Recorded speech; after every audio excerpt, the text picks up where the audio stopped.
Siento el sabor áspero del alcohol en mis labios. La botella descansa a un lado, inclinada, y mi mano derecha está tan apretada que los nudillos se me ponen blancos. Respiro. 1, 2, 3 veces. Pero el aire parece no entrar. Sigo en esa oscuridad, con la garganta ardiendo y un vacío en el pecho que no se llena ni con whisky ni con la rabia que llevo dentro. Si al menos pudiera arrancarme este dolor de un tajo. Me llamo Ricardo Ramírez. Y antes de nada, debo confesar que no siempre fui este hombre ensimismado. Hubo un tiempo en que reía con soltura, en que mi vida al lado de Isabel Contreras, mi esposa, era tranquila. Ni siquiera lo llamaba felicidad, era algo tan cotidiano que no lo valoré. Ahora, cada detalle me quema. Dejo la botella a medias, aparto los labios, aprieto la mano hasta que cruje la madera del sofá. Alzo la mirada hacia la pantalla del televisor apagado, donde todavía resuena en mi mente esa escena grabada. Un vídeo que lo cambió todo. No sé por qué sigo volviendo a ese instante. Quizá porque ahí empezó mi muerte en vida. Me levanto. Camino unos pasos. Siento la sangre latiendo en la sien. En mi escritorio, un cuaderno con notas del programa que conduzco en Internet, El confesor de los corazones rotos. Lo empecé tras mi propia traición. Tal vez fue una forma de exorcizar mis demonios. Entrevisto a hombres que, como yo, llevan una cicatriz que no se ve pero sangra. A veces creo que escucho sus historias para no enfrentar la mía. Pero, al final del día, ninguna distancia es suficiente para escapar. Meto la mano en el bolsillo y encuentro el llavero antiguo que heredé de mi padre. Cierro los ojos y me llega el recuerdo de su risa, de su mano firme en mi hombro. Él se fue, y me dejó el peso de ser el hombre de la casa. ¿En qué momento se torció todo? La botella vuelve a tentar. La contemplo un segundo más y me alejo. No quiero hundirme en ese abismo, aunque parte de mí ansíe la nada. Recorro el pasillo hasta llegar al cuarto donde dormíamos Isabel Contreras y yo. El olor de su perfume todavía flota en el aire, ese aroma floral que antes me hacía sentir hogareño y que ahora me revienta como una bofetada. Deslizo los dedos sobre la cómoda donde guardaba su ropa, y de pronto, la furia me sacude el pecho. Cierro de golpe el cajón. Sigo con el puño tenso, como si quisiera golpear las paredes. Pero nada se compara con la imagen que lo inició todo. Fue durante un fin de semana. Teníamos un evento familiar en un parque. Yo estaba en casa, algo indispuesto, mientras Isabel Contreras había salido con los niños. Ella grabó muchos vídeos con el teléfono. Luego, de regreso, me dijo, mira qué día tan lindo pasamos. Reí con ella mientras me mostraba las tomas de los niños corriendo, el césped verde brillante, el atardecer espectacular. Me acerqué, sin sospechar nada. Pero algo en su risa me pareció diferente. No sabría decir qué, un matiz apenas perceptible. Dámelo, lo veo en la pantalla grande, dije. Conecté el celular a la TV para repasar el vídeo. Al principio, eran imágenes familiares, sin más. Unos amigos, los niños, el sol sobre el lago. Pero cuando se acercó la noche, vi la silueta de un hombre junto a Isabel Contreras. Ella lo tomaba del brazo. La imagen se movió, borrosa, quizá alguien más filmaba. Después, un silencio incómodo. En el vídeo se escuchaba un murmullo apenas, como si no quisieran ser descubiertos. Avancé, retrocedí, amplié la imagen. Era él, Javier Delgado. Se suponía que era el plomero que había venido a casa un par de veces a arreglar unas tuberías. Un tipo de aspecto recio, sonrisa pícara, un tono de voz seguro que, ahora lo comprendo, debió encender mis alarmas. Pero no. Entonces confiaba en mi esposa, en su prudencia, en nuestro matrimonio. Mientras rebuscaba en la grabación, noté la mano de Isabel Contreras buscando la cintura de Javier, aferrándose con una familiaridad que jamás la había visto mostrar con un desconocido. Observé cómo se miraban, cómo reían casi en secreto. En un instante, la cámara bajó como si a la persona que grababa le diera vergüenza seguir, pero aún captó otro momento decisivo, la boca de ella cerca de su oído, la sonrisa de él, y sus manos, demasiado cerca para ser simple cortesía. Quise parar el vídeo, pero el dedo se me quedó paralizado. Dentro de mí, algo gritaba, no lo veas. y al mismo tiempo, yo necesitaba seguir. Hasta que la imagen dio un salto y apareció una parte oscura del parque, al anochecer. Se veía a Isabel Contreras girar la cabeza hacia la cámara y murmurar algo que no alcancé a oír. Tal vez estaba riendo. Javier Delgado la tomó de la mano y se la llevó entre unos árboles. La cámara, posiblemente manejada por alguien indiscreto, solo alcanzó a captar un beso fugaz, pero la intensidad era innegable. Escuchar a mi esposa soltar un suave gemido, como en un susurro, me atravesó como cuchillo. Mi propio corazón se contrajo hasta romperse. Luego, el vídeo se cortó. El silencio se hizo eterno en la sala. Ella estaba a mi lado, pálida, intentando balbucear algo. No la dejé. Sentí mi garganta tan seca que no pude ni gritar. Solo apreté los puños y salí de casa. Me fui.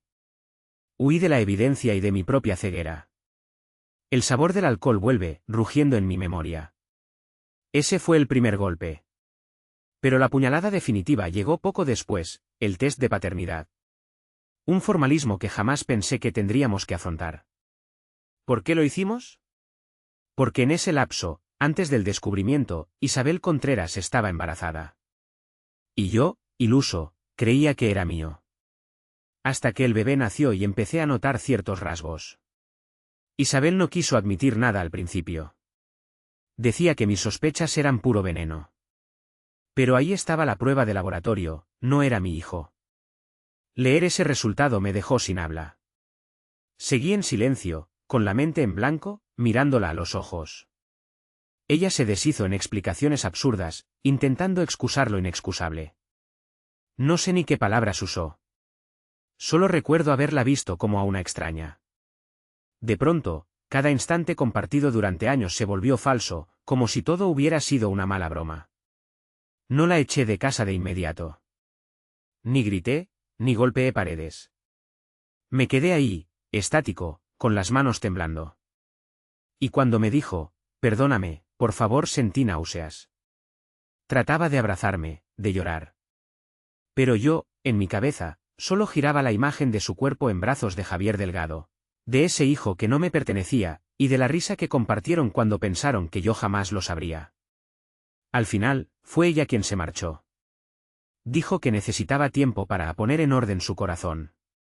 Aquello me pareció tan irónico que ni siquiera la retuve. Y fue así como, en cuestión de semanas, mi vida colapsó. La mano me vuelve a doler. Camino a la habitación de invitados y, de pronto, miro mi reflejo en el espejo.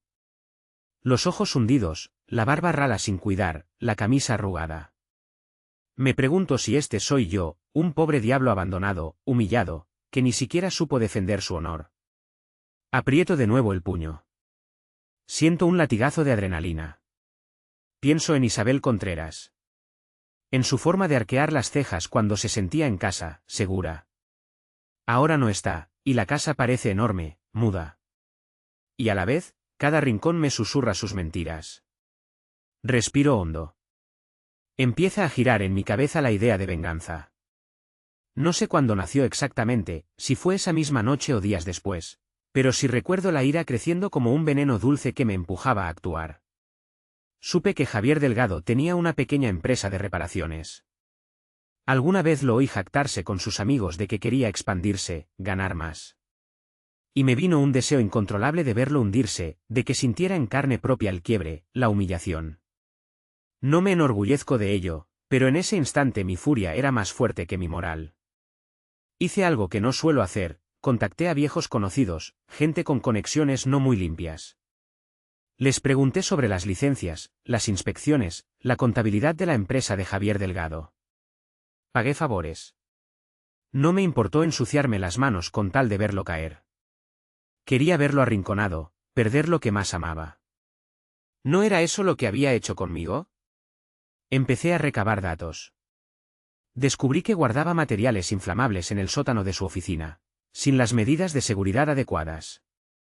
Mantuve mi dedo cerca de la llama, esperando el momento justo. Y llegó. Una noche, escuché que hubo un incendio allí. Un cortocircuito. ¿Fue un accidente, o algo provocado por terceros? Nunca se aclaró. Solo supe que Javier Delgado tuvo que pagar multas, y su empresa quedó en la mira de las autoridades. Luego llegó una auditoría fiscal. Se descubrieron irregularidades en sus impuestos. Aquello no era para mí suficiente, pero sentí una satisfacción sombría. Los meses pasaron, y yo lidiaba con mi propio infierno. La casa vacía, los recuerdos de Isabel Contreras golpeando mi cerebro cada madrugada. Fue entonces cuando decidí lanzar el programa, El Confesor de los Corazones Rotos. ¿Por qué? Porque necesitaba gritar mi historia sin decir que era la mía. Necesitaba compartir el dolor, atraer a otros hombres que pasaban por lo mismo, escuchar sus vidas. Intentar comprender dónde habíamos fallado. Cada episodio era como un desahogo público. Ponía voz a la vergüenza. Y, curiosamente, empezó a ganar audiencia. Los mensajes me llovían. Sin embargo, nada mitigaba mi sed de revancha. Me enteré por un conocido que Javier Delgado andaba en pleitos con su propia mujer. Sí, estaba casado también. O eso decían.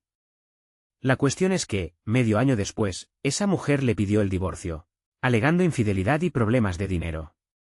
Y yo, en mi soledad, reía con un humor retorcido, bebiendo. Sentía que la vida, por fin, hacía justicia. Pero no. La venganza no sana. Solo va llenando el alma de un veneno que te carcome desde dentro. Durante ese periodo, Isabel Contreras no llamó. No escribió. No supe si estaba con Javier o con el hijo de él. A veces me preguntaba si habría formado una familia con ese hombre. Aquella idea me revolvía el estómago. Otras veces, me despertaba sobresaltado, recordándola desnuda a mi lado, la calidez de sus sábanas. Maldita memoria, capaz de torturarte con lo que más anhelas y odias a la vez. Así pasaron 10 años. 10 años de monólogos internos, de entrevistas con hombres derrotados, de tragos de soledad. 10 años en los que me convertí en el hombre que lo supo todo y se fue sin romper un plato, pero que por dentro albergaba un volcán apagado, lleno de lava. Al menos mi programa siguió creciendo. Conocí historias escalofriantes, aprendí que el engaño puede adoptar 1000 rostros. Y sin embargo, no me liberé de mi propio fantasma. Hasta que, una noche, recibí una llamada. Reconocí su voz al instante, aunque sonara desgastada, tensa. Era Isabel Contreras. Ricardo. Te extraño, dijo. Esa frase me golpeó como un puñetazo en el pecho. ¿Cómo te atreves a llamarme después de todo? Quise gritarle, pero me contuve. Un silencio se extendió entre nosotros. Podía escuchar su respiración temblar. Ella añadió algo que jamás pensé oír otra vez: volví a Miami. Quiero verte. No contesté. Simplemente colgué. Tenía la mente en blanco, el corazón al galope. Durante días evité sus llamadas. No estaba listo para enfrentarme a su presencia física. Pero la insistencia fue tal que, finalmente, acepté recibirla en mi oficina. Ese lugar donde grabo el programa, con paredes insonorizadas y una iluminación tenue. Tal vez quería poner un muro emocional en el mismo escenario que me sirvió para exponer el dolor de otros. Cuando la vi entrar, tuve que esforzarme por no temblar. Habían pasado 10 años, pero su mirada seguía teniendo esa intensidad felina. Había algunas canas en su cabello castaño con reflejos dorados. Su postura, antes tan segura, parecía ligeramente encorvada. Sin embargo, estaba ahí, de pie, con las manos cruzadas. Noté que se apretaba los dedos, nerviosa. Intenté leer sus ojos, mas encontré una extraña vulnerabilidad. Ricardo, susurró ella. No respondí. Le señalé una silla. Se sentó despacio, manteniendo la vista en mí, como esperando un reproche, un reclamo. Pero no dije nada.